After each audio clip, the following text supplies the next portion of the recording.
మీ business ను develop చేసుకోవాలి అనుకుంటున్నారా? మీ పరపతిని పెంచుకోవాలి అనుకుంటున్నారా? అయితే ఓకే టీవీ ద్వారా L band, Aston band ad, scrolling ad, ad with voice overs, logo bug, video ads ద్వారా మీ యాడ్స్ ను పబ్లిష్ చేసుకోండి. సంప్రదించవలసిన ఫోన్ నెంబర్ 8520917933.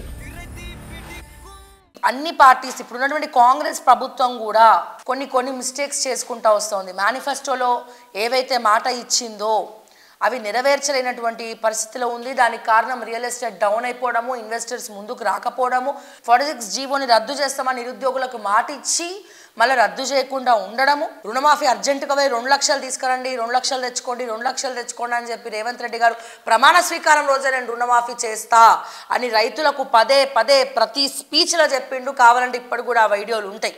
తీరా చూస్తే ఇప్పుడు గవర్నమెంట్ అధికారంలోకి వచ్చి 100 రోజులు అవుతున్నా సరే రుణమాఫీ ఊసులేదు.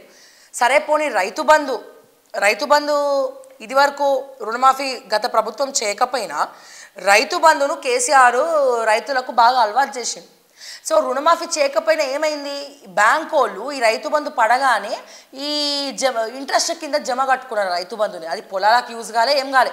చాలామంది ఎవరైతే బ్యాంకులలో రుణాలు ఉన్నాయో, రుణాలు తీసుకున్నారో, రుణమాఫీ చేస్తారు కదా అని చెప్పి రుణం తీసుకున్న వాళ్ళు ఉన్నారో, సో వాళ్ళకి రైతు బంధు బ్యాంక్ వాళ్ళు ఇంట్రెస్ట్ కింద జమ కట్టుకున్నారు. కానీ ఇప్పుడు పరిస్థితి ఏంటంటే ఇంట్రెస్ట్ కింద జమ కట్టుకునేటువంటి పరిస్థితి కూడా లేదు ఇప్పుడు. ఎందుకంటే ఆ రైతు బంధు కూడా 1 ఎకరం 2 ఎకరాలు ఉన్న వాళ్ళకే వచ్చింది. సో నేను ఇదివరకే చూపించినాను మా ఆఫీస్కి కాల్, 1 ఎకరం వచ్చింది, రాదంటలేను, 1 ఎకరం 2 ఎకరాలు ఉన్న వాళ్ళకే వచ్చింది. సో మిగిలిన వాళ్ళకి రైతు బంధు రాలేదు. సో అండ్ ఇంకోటి ఏంటంటే మొత్తం కూడా సోషల్ మీడియాలో కావచ్చు ఎలక్షన్స్కి ముందు రోజు రైతు బంధును ఆపేసిర్రు. హరీష్ రావు చేసినటువంటి టింగ్ టింగ్ టింగ్ అన్న వ్యాఖ్యలే రైతు బంధును ఆపేసినాయి. కానీ జనాలకు ఏం తెలుసు, 7,000 కోట్ల రూపాయల అకౌంట్లు ఉన్నాయి, ఎలక్షన్స్ అయిపోగానే రైతు బంధు పడుతుంది మా అందరికీ కూడా అని చెప్పి. కానీ ప్రభుత్వము ప్రమాణ స్వీకారం అయిపోగానే సో ముందే లోపాయకార ఒప్పందం ద్వారా 7,000 కోట్ల రూపాయలు దాదాపు 3,000 నుండి 4,000 కోట్ల రూపాయలు ఎవరెవరైతే ఇప్పుడు ఒక మంత్రిగా వ్యవహరిస్తున్నాడో, ఎవరైతే ఒక ఎమ్మెల్యేగా వ్యవహరిస్తున్నారో, గత ప్రభుత్వం ఆ కంపెనీకి సంబంధించినటువంటి బిల్స్ అన్ని కూడా ఆపేసింది. కాబట్టి ఈ రైతు బంధువుకి 7,000 కోట్లు ఏదైతే సమకూర్చి పెట్టినటువంటి 7,000 కోట్ల పైసలకెళ్ళి ఈ 3,000 కోట్ల నుండి 4,000 కోట్ల డబ్బులు చేతులు మారినాయి. వాళ్ళ బిల్స్ ఆ కంపెనీకి బిల్స్ ఇవ్వడం జరిగింది. సో ఇది వాస్తవము, ఇది నేను చెప్పేది కరెక్టే. అందుకనే ఈ 7,000 కోట్ల రూపాయల్లో ఈ మిగిలిన 3,500 కోట్ల రూపాయలని మాత్రమే 1 ఎకరం 2 ఎకరం ఉన్నోళ్ళకి ఇచ్చిండ్రు. సో మిగతా వాళ్ళకి ఇవ్వడానికి పైసలు లేవు. బహిరంగ సత్యం ఇది, పైసలు లేవు. సో ఇప్పుడు జరుగుతుంది ఏంది దీనివల్ల, ఎందుకంటే రైతులు ఎప్పుడైతే బాగుంటారో సో అప్పుడు రాష్ట్రాలు బాగుంటాయి. రైతులు ఎప్పుడైతే దుమ్మెత్తి పోస్తారో, ఎప్పుడైతే ఆవేశంతో చెప్తారో, సో అట్లాంటప్పుడు ఏం చేయాలి, సంక్షేమ పథకాలన్నీ కూడా పబ్లిక్కి అలవాటు చేయొద్దు. సంక్షేమ పథకాలు పబ్లిక్కి అలవాటు చేయొద్దు. ఇన్ఫ్యాక్ట్ ఈ సంక్షేమ పథకాల వల్లనే చాలామంది ఖరాబ్ అయిపోతున్నారు. పని చేస్తలేరు, కూలి పనికి పోతలేరు, ఊర్లల్లో కూలి పనికి పోతలేరు. అందుకే వేరే రాష్ట్రాలకు వెళ్ళి తెప్పించుకుంటున్నారు వీళ్ళు, బీహార్ వాళ్ళనో లేకపోతే ఇంకోవరనో తెప్పించుకునేటువంటి పరిస్థితి వస్తుంది. ఎందుకు, ప్రతి ఇంటికి ఏదో ఒక సంక్షేమ పథకం ఏదో ఒక రూపంలో ప్రతి ఇంటికి పోతుంది గ్రామంలో. సో సిటీలో ఎంతవరకు పోతుంది అనేది పక్కన పెడితే గ్రామ స్థాయిలో సో ప్రతి ఇంటికి పోతా ఉన్నది. సో ఇప్పుడు ఏమైపోయింది, 6 గ్యారంటీలు ఏది ఎగ్జిక్యూట్ చేయాలన్నా పైసలు కావాలి. అండ్ ఇప్పుడున్నటువంటి పరిస్థితిలో ఉచిత ఆర్టీసీ వల్ల రోజుకి కొన్ని కోట్ల రూపాయలు ఆర్టీసీకే ఇవ్వడం జరుగుతూ ఉంది. అండ్ అలాగే ఇప్పుడు లోక్సభ ఎన్నికలు, ఈ ఎన్నికలు అయ్యే వరకు రియల్ ఎస్టేట్ దెబ్బతిన్నది. రియల్ ఎస్టేట్లో భూములు అమ్ముడు పోతలేవు, ఎవరు కొంటలేరు, ఇన్వెస్టర్లు డబ్బులన్నీ కూడా ఆగిపోయినాయి, రొటేషన్స్ అయితలేవు. అండ్ ఇప్పుడు నాకు 1,00,000 రూపాయలు అప్పు కావాలి, నా దగ్గర అసలు ఏం లేవు, ప్లీజ్ డబ్బులు వచ్చినాక ఇస్తా అంటే ఎవ్వడియాడు. అదే ఉన్నోడు పోయి ఇప్పుడు బ్యాంకులు కూడా ఈ ఉన్నోళ్ళకే ఇస్తుంది. ఎందుకు, వాళ్ళ ఆస్తులు చూపించి, ఇగో ఈ ఆస్తి నా దగ్గర ఉంది, సో ఇది నా దగ్గర ఉంది, ప్లీజ్ ఈ ఆస్తిని చూసానా నాకు ఇవ్వండి, నాకు 1 నెల రోజుల్లో డబ్బులు వస్తాయి, ఒకవేళ రాకపోతే అప్పుడు మనం చూసుకుందాం, ఒకవేళ రాకపోతే అప్పుడు మీరు ఈ ఆస్తులు మీ దగ్గర పెట్టుకోవచ్చు అని చెప్పి అంటారు. అంటే డబ్బు ఉన్నోడికే ఇగో ఈ ప్రాపర్టీ ఉంది, ఈ డబ్బు నా దగ్గర ఉంది, వచ్చే నెలలో వస్తుంది, ఈ కంపెనీ నా దగ్గర ఉందంటేనే ఎవడైనా అప్పీనికి ముందుకు వస్తాడు, పైసలు ఖర్చు పెట్టడానికి ముందుకు వస్తాడు. అదే నేను ఒక బికారిని, అసలు మొత్తం అప్పులపాలైపోయినా, అసలు నా దగ్గర డబ్బులు లేవు, ప్లీజ్ ఇన్వెస్టర్స్ రండి, ప్లీజ్ రండి బాబు రండి అంటే ఎవడు రాడు. ఇక్కడ వీళ్ళు చేసిన తప్పేందంటే బడ్జెట్ ప్రవేశపెట్టినప్పటి నుంచి ఇప్పటి వరకు కూడా ప్రతి స్పీచ్లా తెలంగాణ బీద తెలంగాణ అయిపోయింది, ధనిక తెలంగాణ కాస్త బీద తెలంగాణ అయిపోయింది, తెలంగాణలో వనరులన్నీ మింగేసిండ్రు, తెలంగాణలో భూములు లేవు, అసలు తెలంగాణలో ఏమి లేవు, ఇప్పుడు ప్రభుత్వాన్ని ఎట్లా నడపాలేమో ఏం అర్థమైనటువంటి పరిస్థితి అని చెప్పి బడ్జెట్లో అసలు ఏం లేవు, అప్పుల తెలంగాణ, బీద తెలంగాణ, ప్రాపర్టీ లేవు, ల్యాండ్ మొత్తం దొబ్బి తినేసిర్రు అని చెప్పి పదే పదే చెప్తూ ఉంటే ఈ మార్వడి సేట్లు కావచ్చు, లేకపోతే తెలంగాణ నమ్ముకొని పక్క రాష్ట్రాల వాళ్ళు కావచ్చు బిజినెస్లు పెడదామన్నా, ఇన్వెస్ట్మెంట్లు పెడదామన్నా, రియల్ ఎస్టేట్లో భూముల్లో పైసలు పెడదామన్నా సో ఒక్కడు కూడా ముందుకు వస్తలేడు. దానికి కారణం ఏంద్రా నాయన అంటే పదే పదే పదే లేవు లేవు లేవు అంటే పెట్టేటోడు అమ్మో అమ్మో అమ్మో అంటాడు. అవునా కదా? ఉన్నాయి ఉన్నాయి ఉన్నాయి అంటే ఎస్ మీకు ఇస్తాం, అప్పుడు ఇస్తాం, ఇప్పుడు ఇస్తాం అని చెప్పి ఏదో మాయమాటలు చెప్పు ఇట్లా చేస్తున్నారు. సో ఇప్పుడు ఏమైపోయింది, ఇవి నేను ప్రాక్టికల్గా నేను అందరి నుంచి తెలుసుకున్నటువంటి ఇన్ఫర్మేషన్ నేను మీకు చెప్తా ఉన్నా. సో ఇది ప్రాక్టికల్గా నేను చెప్తా ఉన్నా. సో దీని నుండి మొత్తం కూడా గ్రాఫ్ అనేది దినదిన గంటంగా కొద్దిగా పడిపోతూ ఉన్నది. అండ్ ముఖ్యంగా ధరణి. సో ధరణిని అది చేస్తాం ఇది చేస్తాం లైక్ ప్రక్షాళన చేస్తాం, సో భూమాతగా తీసుకొస్తామని అన్నారు. సో దాదాపు 2 నెలల నుంచి కమిటీ వేసిరు, ఆ దొంగ చేతికి తాగాలిచ్చినట్టు ఆ కమిటీలో నవీన్ మిట్టల్నే పెట్టారు. సరే పెట్టిండ్రు. మా కోదండరామ్ సార్ ఉన్నాడు, చాలా చాలా మంచి మనిషి, సో సున్నితమైనటువంటి మనస్కుడు, ఆయన ఎవరికి కూడా చీమకు కూడా హాని తలబెట్టాడన్న ధైర్యంతో ధరణి ప్రక్షాళన చేస్తారు. 25 లక్షల మంది బాధితులండి. మీరు రోజు సీసీఎల్ఏకి పోండి, రోజు 2 గంటలకు మధ్యాహ్నం తర్వాత సీసీఎల్ఏకి పోతే అసలు విచిత్రమైనటువంటి కేసులు అండి. ఒకటి పేరు అంటాడు, ఇంకోటి ఊరు అంటాడు, ఇంకోటి అసలు వేరే పేరు అంటాడు, ఇంకోటి మా మనవడి పేరు అంటాడు, ఇది ఎవడు కొంటలేడంటారు, అమ్మట్లేదంటారు, కలెక్టర్ చేతిలో లేదంటారు, ఎంఆర్ఓ చేతిలో లేదంటారు, మొత్తం చేయాలంటారు. సో ఈ ధరణిని ప్రక్షాళన చేయాలి, మరి ఏం చేస్తున్నారు లోపల అనేది నాకు అర్థం కానటువంటి పరిస్థితి. సో చాలామంది ఏడుస్తున్నారండి. అండ్ ఇంకొంతమంది నాకు తెలిసిన వాళ్ళే, నా మిత్రులే 5 ఏళ్ల తరబడి పట్టుకొని తిరుగుతూ ఉన్నారు. ఏవి వాళ్ళ మ్యూటేషన్లు అయితే లేవని చెప్పి, పాస్బుక్లు అయితే లేవని చెప్పి. కానీ ఎవరెవరైతే రాజకీయ నాయకులు అండదండలు ఉన్నాయో వాళ్ళకి మ్యూటేషన్లు అయిపోతున్నాయి. సో కానీ సామాన్య ప్రజలు, మిడిల్ క్లాస్ ఫ్యామిలీలు ఇది అమ్మేసి ఒక ఇల్లు కొనుక్కుందాం అనుకున్నాడో, లేకపోతే ఇది అమ్మేసి ఆడపిల్ల పెళ్లి చేయాలనుకున్నాడుకో, లేకపోతే ఇది అమ్మేసి నా కొడుకు చదువుకొస్తుందని అనుకున్నవాడుకో, ఇది అమ్మేసి నా తల్లికో నా భార్యకో ఆపరేషన్ చేయాలనుకున్న వాళ్ళు అందరూ కూడా చెతికల పడినట్టు అయింది సార్. అండ్ ఇటువంటి పరిస్థితుల్లో మనం ఉన్నాం. సో చాలా ఇబ్బంది అవుతా ఉంది. అండ్ ప్రజా దర్బార్కి వస్తూ ఉన్నారు, ఎస్ మెసేజెస్ వస్తున్నాయి. ప్రజా దర్బార్కి పోతే అక్కడ ముఖ్యమంత్రి లేకపోయినా, ముఖ్యమంత్రికి టైం లేదు, ఓకే ముఖ్యమంత్రి లేకపోయినా అక్కడ కొంతమంది ఆఫీసర్లను పెట్టిండ్రు, ఎవరికి టైం ఉంటే వాళ్ళు పోవాలని అంటూ ఉన్నారు. ఓకే, కానీ ఆడ అప్లికేషన్లు ఇస్తున్నారు, వీళ్ళు సమస్యలు చెప్తున్నారు, మెసేజ్ వస్తుంది. మళ్ళీ ఇక్కడ ఏం డౌట్ వస్తుంది, సరే మెసేజ్ వచ్చింది, మెసేజ్ వచ్చినాక ఏం చేయాలి సార్ అని అడుగుతుంది. ప్రజా దర్బార్కి వెళ్ళినోళ్ళే మళ్ళీ పోతురు సార్ మెసేజ్ పట్టుకొని, ఈసారి మెసేజ్ వచ్చింది ఏం చేయాలి, మెసేజ్ వచ్చింది ఏం చేయాలి, మెసేజ్ అయితే వస్తుంది, yes we are received your problem, ఈ ఐడి నెంబర్ తీసుకోండి, త్వరలో మీ ప్రాబ్లమ్ని మేము సాల్వ్ చేస్తామని అంటున్నారు. కానీ దాని నెక్స్ట్ స్టెప్ అనేది తెలియట్లే, ప్రజలు కన్ఫ్యూజ్ అవుతూ ఉన్నారు. సో దయచేసి ఈ ప్రాబ్లంలన్నింటినీ కూడా సాల్వ్ చేయాల్సినటువంటి బాధ్యత తెలంగాణ ప్రభుత్వానికి ఉన్నది. లేదా ఇంకా నిమ్మకి నీరెత్తకుండా ఉంటాం. అండ్ నిరుద్యోగ భృతి అన్నారు, సో రావట్లే. సో టీఎస్పీఎస్సీ ప్రక్షాళన అన్నారు, మహేందర్ రెడ్డిని తీసుకొచ్చి ఆడ కూసబెట్టిండ్రు, కానీ ఆయన ఏం ప్రక్షాళన చేస్తుండో ఏం అర్థమవుతలేదు. ఓకే, సో ఇట్లా చాలా చాలా చాలా చాలా క్వశ్చన్స్ ఉన్నాయి. సో ఇవన్నీ సాల్వ్ చేస్తే మీకు లోక్సభలో గ్రాఫ్ పెరుగుతుంది తప్ప దీని ప్రాబ్లం లాగానే ఉంచేస్తే ఓట్లు వేసేటోడు కూడా వేయడు. అరే ఏంద్రా ఇంత భయంకరంగా ఉంది, అసలు పైసలు లేవు అంటుండ్రు. సో మొత్తం కూడా ఇన్వెస్టర్స్ తెలంగాణలో ఉన్నటువంటి అపర కుబేరులు కూడా డబ్బులు అయిపోయినాయి అని చెప్పి తలలు పట్టుకొని కూర్చున్నారట. సో ఇట్లాంటి పరిస్థితి. సో ఏది కూడా తేల్చలేనటువంటి పరిస్థితి. అందులో లోక్సభ ఎన్నికలు, డబ్బులు ఆడతలేవు. సో ఇవన్నీ కూడా చూస్తూ పోతూ ఉంటే ఇంకా ఏవైతే మీరు సంక్షేమ పథకాలు 6 గ్యారెంటీలు ఇస్తామన్నారో, సో ఉచిత కరెంటు మొన్న స్టార్ట్ అయింది అంటున్నారు, బట్ అది ఎంతమందికి వెళ్తుందో తెలియదు. అండ్ అదే రకంగా ఏదైతే రేషన్ కార్డు ఉన్నోళ్ళకి రేషన్ కార్డు అప్లై చేసుకోవాలంటే గత ప్రభుత్వంలో 5 ఏళ్ల నుంచి ఎవరైతే కొత్తగా పెళ్ళైన వాళ్ళు ఉన్నారో వాళ్ళు ఎవరికి కూడా రేషన్ కార్డు అప్లై చేసుకోవాలి, అసలు పోర్టలే క్లోజ్ చేశారు. సరే ఇప్పుడు వాళ్ళందరూ అప్లై చేసుకుందామంటే ఏవేవో కండిషన్స్ పెడుతున్నారు. బండి ఉండద్దు అంటారు, 2 వీలర్ ఉండద్దు అంటారు. 2 వీలర్ లేని మనిషి కూడా ఉన్నాడా సార్ మన తెలంగాణలో? అసలు తెలంగాణలో కదా సాధ్యమా? ఎవరో ఒకలో ఇద్దరో తప్ప, ఒక 100%లో ఒకలో ఇద్దరు తప్ప ఉంటారు. అట్లీస్ట్ లూనా ఉన్నాడని ఉంటాడు కదా, మరి వాడు కూడా అనర్హుడు అంటే మరి ఇంకెవరు అప్లై చేసుకోవాలి ఈ గ్యారంటీలు కావచ్చు, ఇది కావచ్చు. సో దయచేసి నేను ఏమంటున్నా, సో లేనిపోని ఆశలు ప్రజలకు పెట్టద్దు. అసలు ఏ పార్టీ అయినా సరే సార్, ఏ పార్టీ అయినా లేనిపోని ఆశలు పబ్లిక్కి పెట్టకండి. సో మీరు ట్రాన్స్పరెంట్గా మీ దగ్గర ఏది ఉంటే అదే చెప్పండి.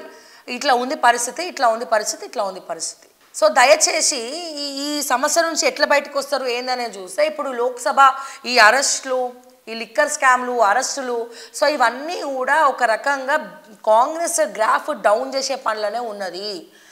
అండ్ మీకు మరి సునీల్ కనుగోలు కనిపెడుతుండా, ఆయన అసెంబ్లీలో మీ వ్యూహాలు కనిపెట్టినాక ఇప్పుడు ఏమైనా ఆయన బ్రెయిన్ కొంచెం ఏమైనా తగ్గిందా అనేది అర్థమైతలేదు. కానీ సో అసలు గెలవని క్యాండిడేట్ని తీసుకొచ్చి టికెట్లు ఇస్తూ ఉన్నారు. నేను నిన్న చెప్పినా మొన్న చెప్పినా, ఇప్పుడు మల్కాజ్గిరిలో సునీతాల మన మహేందర్ రెడ్డికి ఇచ్చిరు. అసలు ఆమెకి మల్కాజ్గిరికి సునీతా మహేందర్ రెడ్డికి సంబంధం ఏంది? ఆమెను తీసుకొచ్చి చేవెళ్ళ ఎంపీ టికెట్ ఇచ్చినా సరే ఒక అర్థం ఉన్నది. చేవెళ్ళ ఎంపీ టికెట్ ఇస్తే ఆమె అక్కడే ఉన్నటువంటి జెడ్పీ చైర్మన్ కాబట్టి మొత్తం రంగారెడ్డి జిల్లా ఇన్ఫ్లుయెన్స్ ఉంది, అక్కడ ఎవడన్నా గుర్తుపడతాడు సునీతా మహేందర్ రెడ్డి అంటే. మల్కాజ్గిరిలో వస్తే ఎవరు గుర్తుపడతారండి? ఎవరైనా ఓట్లు వేస్తారా? ఇంకేముంది? సో ఇక్కడ ఇట్లా చూసుకున్నట్టయితే ఇప్పుడు రంజిత్ రెడ్డికి ఇచ్చారు టికెట్. రంజిత్ రెడ్డి ఆల్రెడీ బీఆర్ఎస్ ఎంపీగా ఉన్నాడు. ఎంపీగా ఉన్న ఆల్రెడీ సిట్టింగ్ ఎంపీకి పార్టీ మారినంత మాత్రాన పునీతుడు అయిపోతాడా? ఆయన చేసిన స్కామ్లు పోతాయా? పబ్లిక్ సిట్టింగ్ ఎంపీగా రంజిత్ రెడ్డి ఉన్నంతసేపు ఏం చేసిరు? ఆ చేవెళ్ళ లోపల చూసినట్టయితే గుంతల రోడ్ అట్లనే ఉన్నాయని చెప్పి తిడుతురు పొట్టు. ఆయనకు తీసుకొచ్చి అక్కడ ఇచ్చారు. పోనీ సునీతా మహేందర్ రెడ్డికి చేవెళ్ళ టికెట్ ఇచ్చి రంజిత్ రెడ్డికి మల్కాజ్గిరి టికెట్ ఇచ్చినా ఒక అందం చందం అనేది మనం ఉంటుండే. కానీ ఇట్లా చేసిరు. మరి మీ వ్యూహకర్త ఏం చేస్తున్నాడు?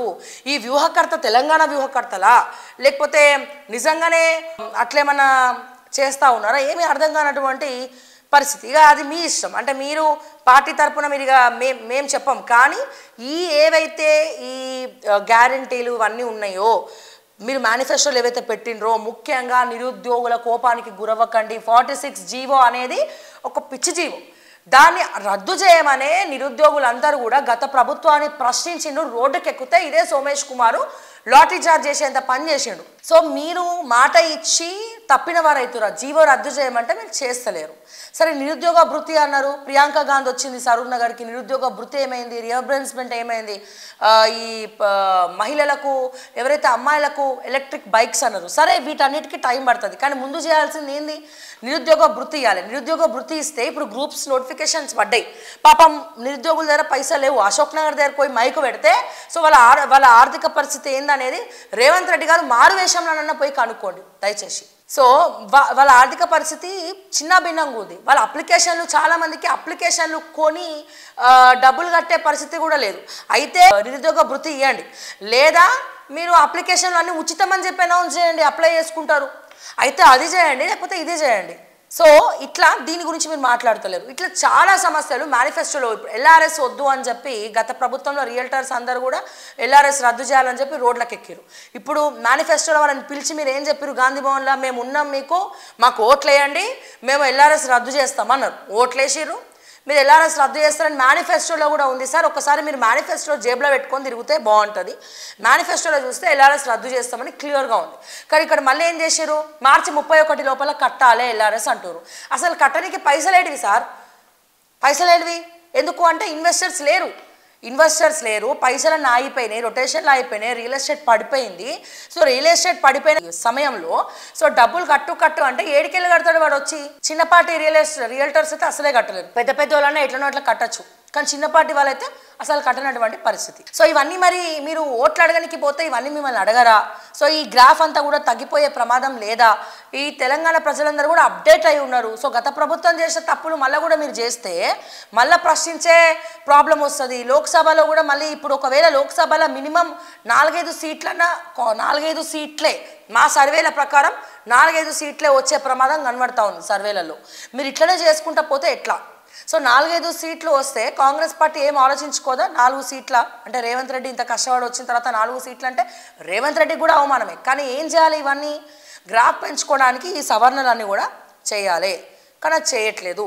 ఇప్పుడు చూసినట్టయితే వ్యవస్థ మొత్తం కూడా లోక్సభ ఎన్నికల వరకు కూడా ఏ సంక్షేమ పథకాలు ఏ ఇంటికి కూడా డబ్బులు వచ్చే పరిస్థితి లేదు. ఉన్నకాడు ఉండకుండా తులం బంగారం ఇస్తామంటది. అంత ఈజీయా సార్ ప్రతి ఇంటికి తులం బంగారం ఇవ్వడం? సో దయచేసి ఎస్, అప్పుడు కూడా మేము ఇవన్నీ మాట్లాడినాం, మరి అప్పుడేం బీక్నాం అని చెప్పి కొంతమంది మాట్లాడుతూ ఉంటారు, అప్పుడేం చేసినాం కొంతమంది పెడతా ఉంటారు. అప్పుడు కూడా మేము మాట్లాడినాము, ఇది ఉచితాలు అసలు దేశానికి హానికరం ఉచితాలు అనేవి. సరే, ఈ ఉచితాల వల్ల నిజంగా పేద ప్రజలు సంతోషపడతారు కాబట్టి సో వాళ్ళకి ఇస్తే బాగుంటుందని అనుకున్నాం. కానీ మరి 15,000 20,000 ఏడికెళ్ళి చేస్తారు, పైసలు లేవని మీరే అంటారు. సో ఇవన్నీ కూడా ఏమవుతుందంటే అబద్ధాల ప్రచారం, అంటే ఎస్ అబద్ధం చెప్తుంది అని మీ మీద కూడా ముద్ర పడుతుంది. సో గతంలో పోయిన కాలంలో రాజులు ఏం చేస్తుండే, వాళ్ళ పరిపాలన ఎట్లా ఉంది, మంత్రులు నిజం చెప్తుర్రా అబద్ధం చెప్తుండ్రా, వాళ్ళ సైనికులు నిజం చెప్తుర్రా అబద్ధం చెప్తుర్రా అని చెప్పి శ్రీకృష్ణ దేవరాయలు లాంటి వాళ్ళు, ఛత్రపతి శివాజీ లాంటి వాళ్ళు సో మారువేషంలో గడ్డం పెట్టుకొని తలపాగ కట్టుకొని మారువేషంలో తన రాజ్యంలో ప్రజలందరూ సస్యశ్యామలంగా ఉన్నారా, పరిపాలన ఎట్లా ఉంది, ఎవరెవరైనా ఇబ్బంది పెడుతుర్రా అని చెప్పి మారువేషంలో పోయి కనుక్కుంటుండే. ఎందుకు కనుక్కుంటుండే? సో ప్రజలందరూ కూడా మంచిగా ఉన్నారా లేదా, నాకు ఎవరైనా రాజుకు ఎవరైనా అబద్ధం చెప్తున్నారా. స్వయంగా ఇప్పుడు మనం దీన్ని సర్వే అని పేరు పెట్టుకున్నాం, అంటే ఒక సర్వే టీంలను పెట్టి నువ్వు అక్కడ పో నువ్వు ఇక్కడ పో అది కనుక్కరా ఇది కనుక్కరా అని చెప్పి ఏ పార్టీకి ఆ పార్టీ సర్వే టీంలను పెట్టుకుంటుంది. కానీ నిజమైన సర్వే ఏంది చెప్పాలన్నా, రాజు మారు వేషంలో గ్రౌండ్లో పోయి తిరిగితే అదే నిజమైనటువంటి సర్వే. సో చాణక్య నీతిలో కూడా ఇది ఉన్నది, ఒకసారి అది చూస్తే ఒకసారి అది చదివితే మీకు తెలుస్తుంది. కానీ అవన్నీ ఎవడు పట్టించుకోడు. కానీ సొంతంగా ఆయననే మారువేషంలో పోయి తెలుసుకుంటే ఆ గ్రాఫ్ ఎంత పెరుగుతుంది, తెలుసుకొని దాన్ని సవరించుకుంటే ఎంత బాగుంటుంది అనేది ఆలోచించాల్సినటువంటి అంశం. సో ఈ రోజున సర్వేలు కూడా ఎట్లయిపోయినాయి అంటే ఈ పార్టీ మెప్పుల కోసము లేనిది ఉన్నట్టు ఉన్నది లేనట్టు కూడా చెప్పే ప్రమాదం ఉన్నది. సో దయచేసి స్వయంగా తెలుసుకోవాలి. సో ప్రజల మీద ఫోకస్ పెట్టండి, ప్రజల మీద ఫోకస్ పెడితే ఆటోమేటిక్గా మీ ఓట్లు మీ దగ్గరనే ఉంటాయని మరొకసారి చెప్తున్నది. ఏ పార్టీ అయినా సరే ప్రజల్ని నమ్ముకున్నోడు, ప్రజల మధ్యలో పుట్టుకొచ్చినోడు, ప్రజల సమస్యల్ని తెలుసుకున్నోడు, ప్రజలతో ఆప్యాయతగా మాట్లాడినోడు, అన్న అంటే హద్దుకునేటోడు, చెల్లెమ్మ అంటే నీకు నేను ఉన్నా అన్నలక్క నీ కడుపులో పెట్టుకొని కాపాడుకుంటా అని మాట ఇచ్చినోడు, ఒక మాస్ లీడర్, పబ్లిక్లోంచి పుట్టుకొచ్చినటువంటి లీడర్ ఎప్పుడైనా కూడా చరిత్రకెక్కుతాడు అన్న విషయాన్ని దయచేసి రాజకీయ నాయకులు తెలుసుకొని ఇకనైనా మారండి, ఇకనైనా బుద్ధి తెచ్చుకోండి, ఇకనైనా ప్రజల కోసం బతకండి. ప్రజల కోసం అంటే మీ ఆస్తులేం ప్రజలకు రాసిమ్మం అంటలేము. గవర్నమెంట్ వచ్చినటువంటి ఏదైతే మీకు బడ్జెట్లో కేటాయించినటువంటి డబ్బులు ఉన్నాయో ఆ బడ్జెట్లో కేటాయించినటువంటి డబ్బుల్ని అందంగా తీర్చిదిద్దచ్చు. ఆల్రెడీ ఇప్పుడున్న ఎమ్మెల్యేలకు మీ బిజినెస్లు మీకే ఉన్నాయి. సో చాలు, ఎంత తింటారండి, ఎంత తింటారు ఇంకా తింటే. సో దయచేసి ప్రజల కోసం బతకండి, మీ నిధుల్ని విద్య కోసం ఖర్చు పెట్టండి, మీ నిధుల్ని స్కూల్ డెవలప్మెంట్ కోసం ఖర్చు పెట్టండి, గవర్నమెంట్ స్కూల్ కోసం, మీ నిధుల్ని గవర్నమెంట్ హాస్పిటల్ కోసం ఖర్చు పెట్టండి, ఇన్స్పెక్షన్లు చేయండి, టైంకి డాక్టర్లు వస్తున్నారా లేదా ఎమ్మెల్యే బాధ్యత. మీ నియోజకవర్గంలో మీ హాస్పిటల్స్ ఏవైతే ఉన్నాయో, మీ అంటే ఆ ప్రైవేట్ హాస్పిటల్స్ కాదు, గవర్నమెంట్ హాస్పిటల్స్ ఏవైతే ఉన్నాయో ఈ గవర్నమెంట్ హాస్పిటల్స్లో టైంకి డాక్టర్ వస్తున్నాడా, నర్స్ వస్తుందా, ఎక్విప్మెంట్స్ క్లీన్ చేస్తున్నారా, లేకపోతే సిజరీన్లు చేస్తే మళ్ళీ మొన్న ఇబ్రాహీపట్నంలో అయినట్టు ఇంతమంది బాలింతలు చనిపోయే ప్రమాదం ఉన్నది. సో టైంకి వస్తున్నారా లేదా అనేది, స్కూల్లో టీచర్స్ టైంకి వస్తున్నారా, క్లాసెస్ ఎట్లా నడుస్తున్నాయి. సో దయచేసి ఆ రిపోర్ట్ అన్ని కూడా మీరు ముఖ్యమంత్రికి ఇవ్వాలి. మా నియోజకవర్గంలో ఇట్లా ఉంది సార్, ఇట్లా ఉంది, ఇన్ని స్కూల్స్ ఉన్నాయి, ఇట్లా ప్రాబ్లం అవుతుంది, వీళ్ళు సరిగ్గా రావట్లేదు, ఆఫీసర్లతో మాట్లాడండి, కలెక్టర్లతో మాట్లాడండి. ఇవన్నీ చేస్తే ప్రజలు ఎప్పుడు కూడా మీ వైపే ఉంటారు. దానికోసం కోట్ల రూపాయలు ఖర్చు పెట్టి 100 కోట్లు నేను ఖర్చు పెట్టినా, 200 కోట్లు నువ్వు ఖర్చు పెట్టినావు, డబ్బుల మధ్యలో కాంపిటీషన్ అయిపోతుంది. కానీ ప్రజల మధ్యలో ఒక హెల్దీ కాంపిటీషన్ అనేది రాజకీయాల్లో దెబ్బతిన్నాయి, రాజకీయాల్లో పోయింది అనేది ప్రతి ఒక్క లీడర్కి, ప్రతి ఒక్క పార్టీకి, 119 నియోజకవర్గాల్లో ఉన్నటువంటి ఎమ్మెల్యేలకి నేను చెప్తా ఉన్నా. సో దయచేసి పెళ్ళిళ్ళకి పొండి. ఎస్, రిలేషన్ అనుకుంటారు కాబట్టి పెళ్ళిళ్ళకి పిలుస్తారు, పోతారు, వెళ్ళాలి, పిలవకపోతే మళ్ళీ అదొక బాధ, వెళ్తే ఒక బాధ, వెళ్ళకపోతే ఒక బాధ. కానీ మీరు పెళ్ళిళ్ళకి వెళ్ళడానికి ఎంత టైం అయితే కేటాయిస్తారో, షాపింగ్ మాల్ కోటీశ్వరుడు వాడు, సో వాడు రిబ్బన్ కట్ చేయాల్సిన అవసరం మీకేంది, మీకేమన్నా వస్తుందా? అదే ఒక పేదింటోడి దగ్గరికి పోతే వాడికి పోయి ఆశీర్వదిస్తే అరో మా అన్న నా కోసం వచ్చిండు అని చెప్పి వాడు హ్యాపీగా ఫీల్ అవుతాడు. సో ఇవన్నీ కూడా సో ఎట్లనైతే మీరు ఒక ఫంక్షన్కి పోతుండ్రో, ఎట్లనైతే మీరు ఒక రిబ్బన్ కట్లకు పోతుర్రో, ఎట్లనైతే మీరు వీటన్నిటికి కూడా పోతున్నారో అట్లనే గవర్నమెంట్ స్కూల్స్కి వెళ్ళండి, గురుకులాలకు వెళ్ళండి. ఆడపిల్లల ఆత్మహత్యలు ఎందుకు చేసుకుంటున్నారు? అక్కడ ఎవరన్నా ఆడపిల్లల్ని టార్చర్ పెడుతున్నారా?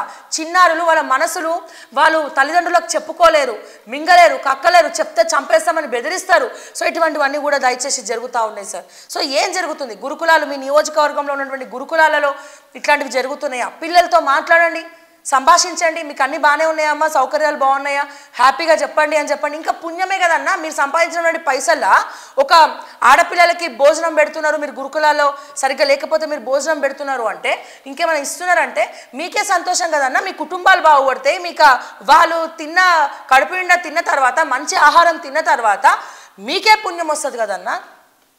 సో దయచేసి ఆడపిల్లలతో మాట్లాడండి. అట్లనే ఆడపిల్లలే కాదు, గురుకులలో చదివే ప్రతి ఒక్కరితో మాట్లాడండి. వాళ్ళకి మంచి ఆహారం దొరుకుతుందా లేదా? మంచి ఆహారం ఉంటేనే వాళ్ళు అద్భుతంగా చదవగలుగుతారు. రేపటి రోజున ఎన్నో గవర్నమెంట్ ఆఫీసులలో వాళ్ళు పనిచేయగలుగుతారు ఎగ్జామ్స్ కొట్టి.